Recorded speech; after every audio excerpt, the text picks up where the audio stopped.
and go. Hello everyone and welcome to my channel. My name is Jenna and you are watching my first video on the Beauty Lab.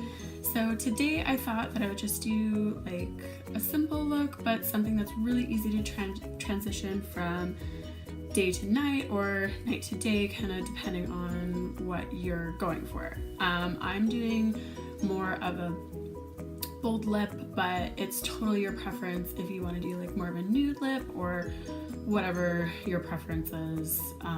I just find this is like something that's easily transitionable. That sounds really stupid. Anyways, okay. Take two. Hello everyone and welcome to my first YouTube tutorial. My name is Jenna and you are watching the Beauty Lab. So today I thought that we would do kind of an easy transition look. This is something that I like to do in my day-to-day. Today I'm going to be pairing it with more of a bold lip, but it's totally your preference if you want to go in with something more subtle or nude. I will be using quite a few products today. I will link them in the description so that you can kind of follow along, but everything is really easy to find and affordable because ain't nobody got time for that and I'm a broke hoe. So anyways, without further ado, let us get started. Alrighty, so today we are going to just kind of prep our lips. I am using the Bite brand Agave lip mask. I love using this when I do my makeup because it's so moisturizing and really just helps to prep my lips. So I am going in with the Urban Decay primer potion. Now I know everyone likes to use the little one that's in there, but I honestly effing hate it. It's weird. I don't like it on my eye. I like using my fingers, especially my ring finger, because it's really gentle on the eye. I don't like to press into my eye or rub it aggressively, and this just really helps to kind of like let it sink into the skin and set up a good base for us. So once I've done that, I'm just going to kind of comb through my brows. I like to do more of a natural brow. I find that like my brows are pretty nice to begin with. I don't really need to fill them in too much or go crazy with them, so I'm just going in with a pencil. It is by Joe Fresh, I believe, and the shade is taupe or ash. It is ash, my mistake. So I like to just sort of shape them by just sort of outlining them and then going in, just sort of mimicking the natural hairs, using a little spoolie on the end to blend it all in. I find the tails of my brow are a little bit more sparse, so that's where I find I'm a little bit more heavy-handed and just under the arch. I like to create a bold brow and still keeping natural but nice and bold. So that's just what I'm doing there, making sure they're even though they shouldn't be twins, they should be sisters, but hey, what the heck, that's just me.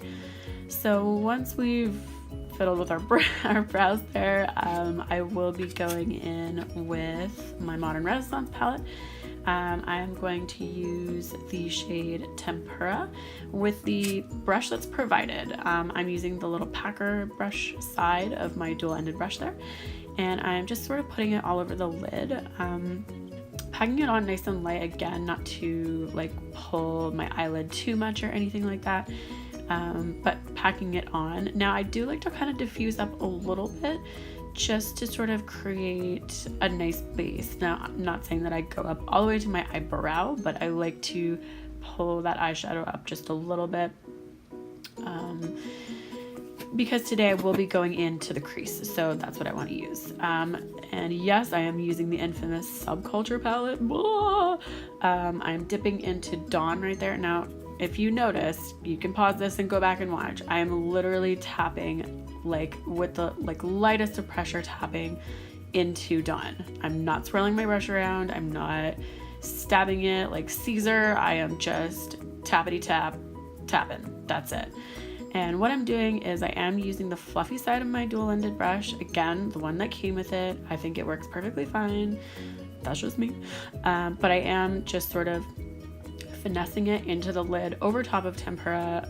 Again, just sort of diffusing it up. I do like to work with crease shadow placements, if you will, and that's what I'm doing there, is just sort of giving it a little bit of a finesse. I find that these blend out really nice. I love my Subculture palette. I think it'll last me 100 years. And again, here I am going back. I'm going into Mercury. Mercury is a beautiful shade. Now, this one does take quite a bit of finessing, I will admit. I actually will go into using a second brush. And just there, I was putting it right under the arch of my eyebrow and into the crease, just in a bit of a C motion. Kind of pulling it down to my lash line there, but really finessing it, really blending it. That is the key to using multiple shadow looks. Yeah, see there I am going into using a different brush. This is the SEPHORA collection. It's called the Airbrush Pro Crease in 31. I find it's really soft and it blends out really nice. And that's just what I'm doing there again, is really blending up into the crease, kind of touching my brow bone there, not getting too handsy with it, but just really blending it into the other shadows. Now, I personally find that it was a little bit easier to blend my second eye. Maybe that's just because I wasn't as heavy-handed when I dipped into Mercury and my Subculture palette. But that's just what I'm doing there, again, blending into that lower lash line.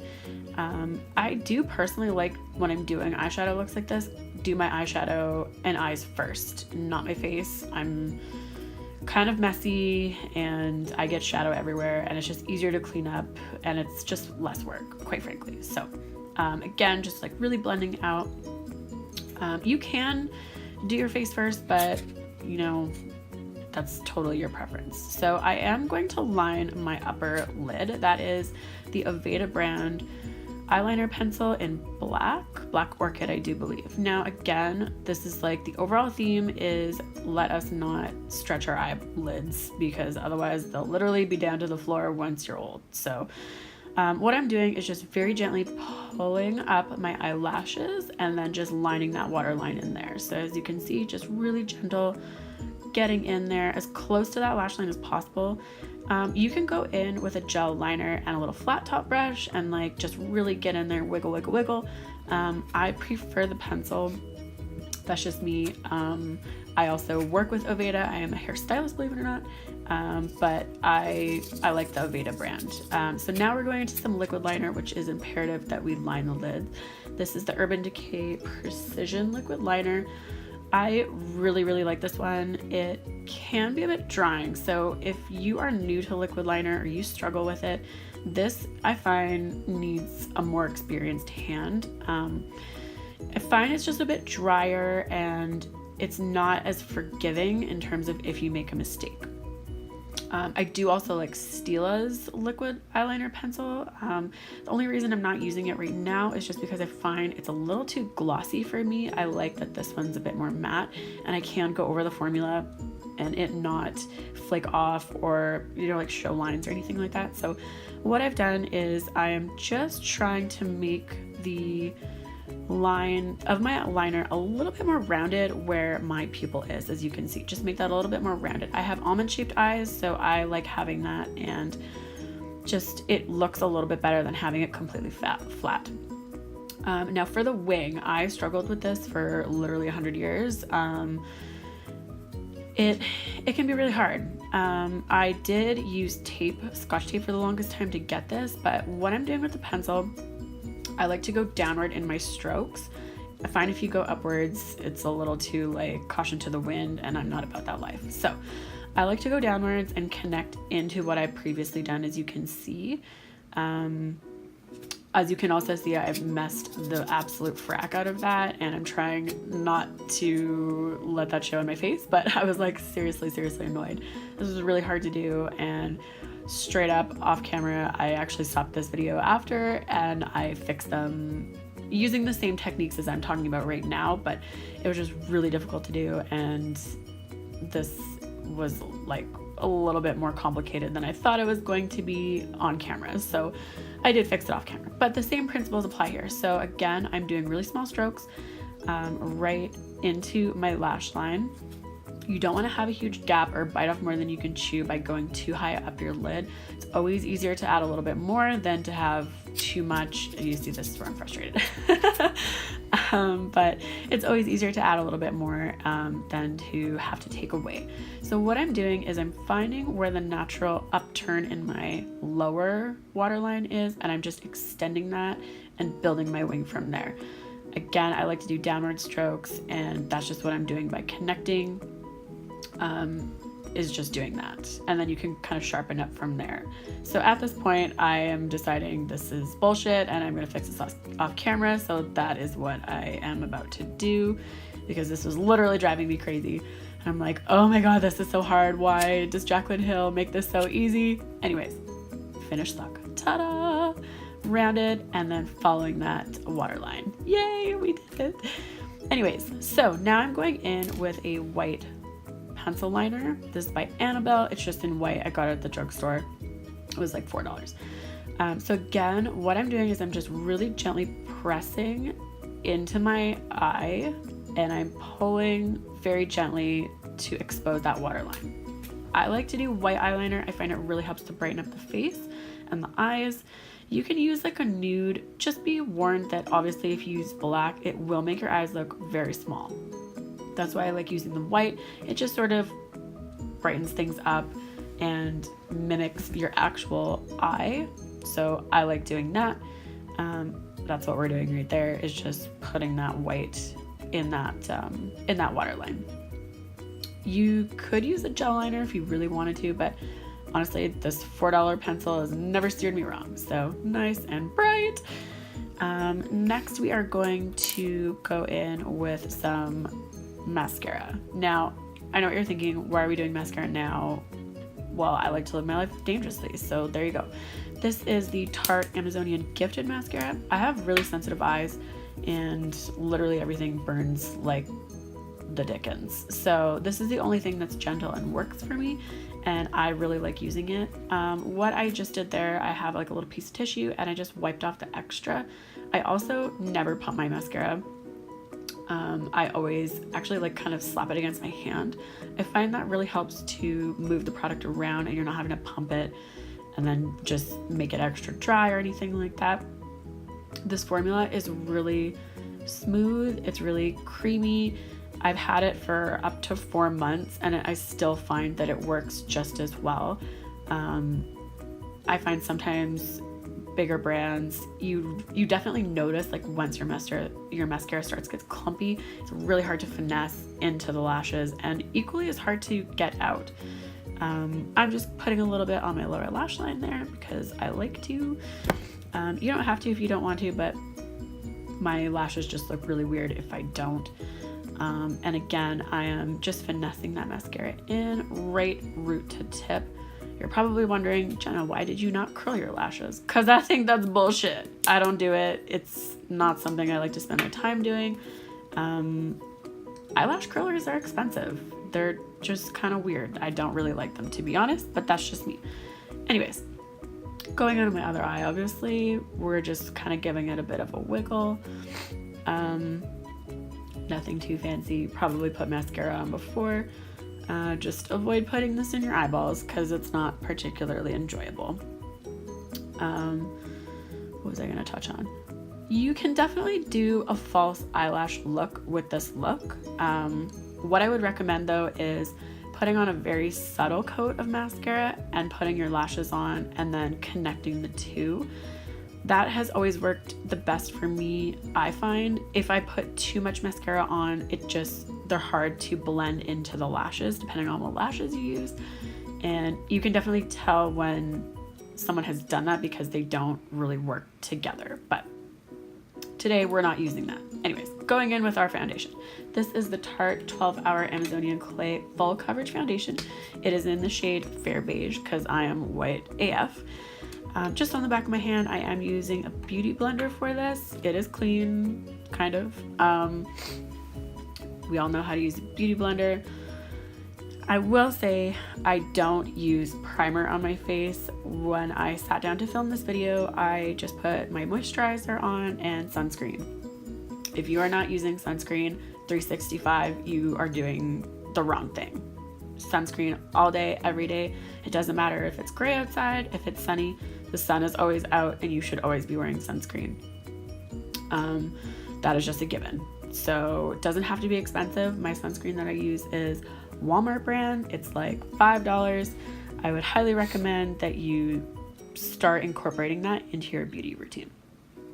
As a quick aside, really, I like to have my beauty blender a little bit more wet than usual. I find it really helps to spread your foundation on, and it really, I find, gives you a better look overall, especially with something that is clay based or a full coverage. It can be a little bit drying. I like to go in with a bit wetter of a beauty blender.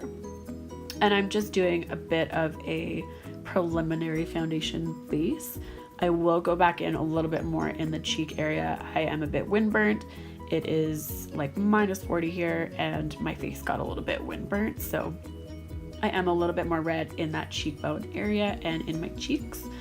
And quite frankly, I used to have really bad acne, so I have a little bit of acne scarring that I would like to just cover up. So that's just what I'm doing there. Make sure to you blend your neck, because having just a face that is separate from your neck is weird, and people are going to wonder what the hell is wrong with you. So please ensure that when you do your foundation that you are bringing that down to your neck and blending it, and when you are buying it, that you are not putting it on the back of your hand. You are not putting it just on your face, you are also putting it on your neck. So going in with the NARS Creamy Concealer in the shade Chantilly, which is the lightest one. I do like to wear my concealer a little bit lighter than just like my actual face. Again, going back in with my beauty blender, you can use a brush to sort of buff this out, but I find the beauty blender just works the best. I have like a matte concealer brush from like 1912 that has been sitting in my makeup bag forever that I honestly just never reach for. I should probably throw it out, but I can't because it's MAC and it was really expensive, let's be honest. But anyways, I like to go in with the beauty blender because I find it just really buffs it out, and I am using a bit of a triangle to wear my concealer in, so I am following to about the edge of my eye, and I am bringing that into my nose a little bit and down to my nostrils. I find women get like quite red in the nostril area throughout the day, and that just helps to sort of bounce the light around and conceal any of that redness. Also, quite frankly, I am blowing my nose quite a bit just due to the weather here. It is freaking cold. So just sort of pushing that concealer around a little bit, but bouncing it, making sure that everything is nice and smooth. And then I am going to go in with a bit of powder. You can go in with translucent powder. I am going in with a actual colored powder. This is the AVEDA pressed powder in the shade Cream. It's the lightest one. Setting that concealer, don't ever leave your house without setting your concealer. That's really, really important. It is a liquid and you do need to set it, otherwise it will settle into the skin, cause fine lines, or even just move around. We don't want our makeup to move around. That's just not a look that we're going for. So I am just setting my face, being really gentle with my powder brush there so as to not drag my foundation around. So time for contour. Going in with my Mr. Right brush by Too Faced, I am using the Hoola Lite bronzer slash contour color. I am going to find the tip of my ear and bring it into roughly the arch of my eyebrow. Remember that wherever we put our contour is where it is going to be the darkest. So I like to have it a little bit darker right towards my ear and hairline. I find it just creates a really nice shadow and really helps to define that cheekbone. I am putting it ever so slightly under where my cheekbone is. Again, just kind of bringing it to that arch of the eyebrow. If you pull it in too much, it does tend to look like you've just got lines on your face. We want to keep things sculpted, but at the same time, not overly harsh. And I find if you bring it in too much, then you're messing way too much with the lines of your face and it gets a little weird. So really just stippling or pressing that contour powder into my cheekbone there. And I'm not dragging it per se, I'm really just sort of tapping. I will kind of finesse it, and I'm not finessing it up or down, I'm just finessing where it is, just sort of blending and diffusing that, just following my natural bone structure there. I will be going in with some blush today after I do my forehead, because I have a big forehead, let's be honest, and I am incredibly pale. If I don't kind of bronze that up, I find there's just an imbalance in terms of where the warmth of my face actually is. So I've just kind of gone in really nice and light up in the very top. So onto blush. I am using the Benefit Cosmetics Dandelion blush. Oh my god. With, honestly, don't even ask me what kind of brush that is. I don't even know. It's just been in my makeup bag forever. But it is a slanted brush. Oh my god, Jenna, get it together. It's a slanted brush. Now, why am I using a slanted brush? Because I actually go in on a bit of a diagonal following my contour with my blush. I don't go in with like a domy brush or anything like that. I really like to layer where my contour and blush and highlight go, kind of like a trifle. I find that if I use the domy brush, then I just have a weird blotch, and I don't want to be blotchy. Fangirling over that Becca Cosmetics highlight. Hello, so nice.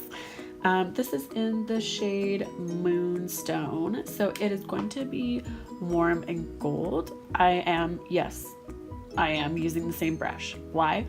Because I want my blush to have like a little bit of a shimmer to it, and I want things to be nice and blended. So I'm going in really light-handed on that diagonal, following my cheekbone, following my contour, making sure everything is blended.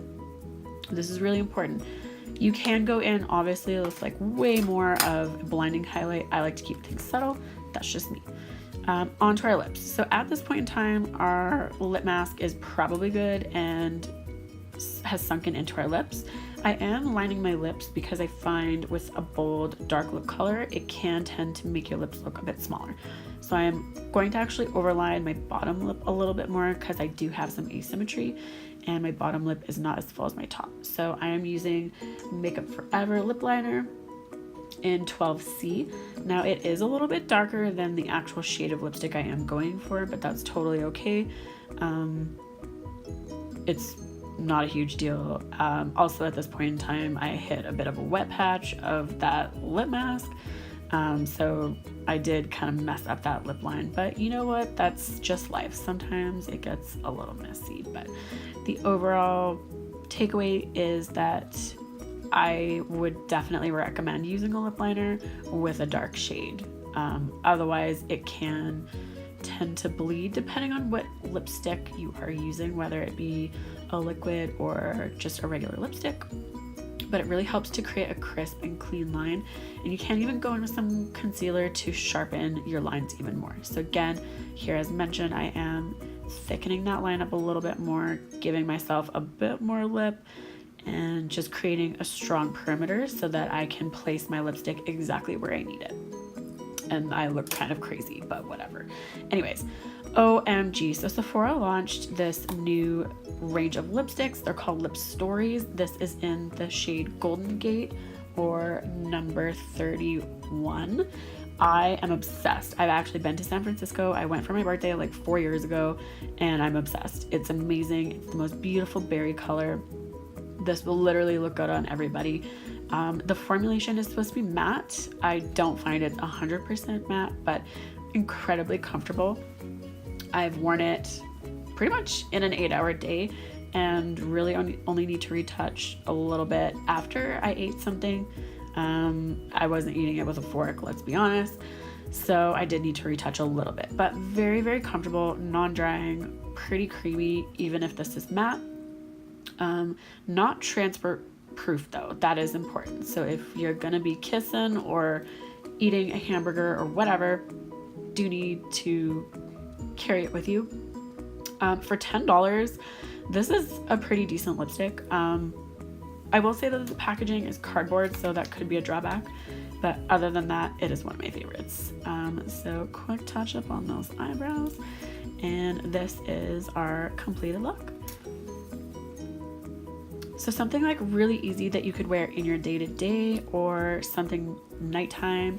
Again, you can totally swap out your lip color for something a little bit more nude, like our eyeshadows, or you can keep with a bold lip. I think this would look so pretty with a really dark oxblood red lip, or even like a cherry one. But anyways, I hope you guys like this, and thanks so much for watching. See you next time. Bye.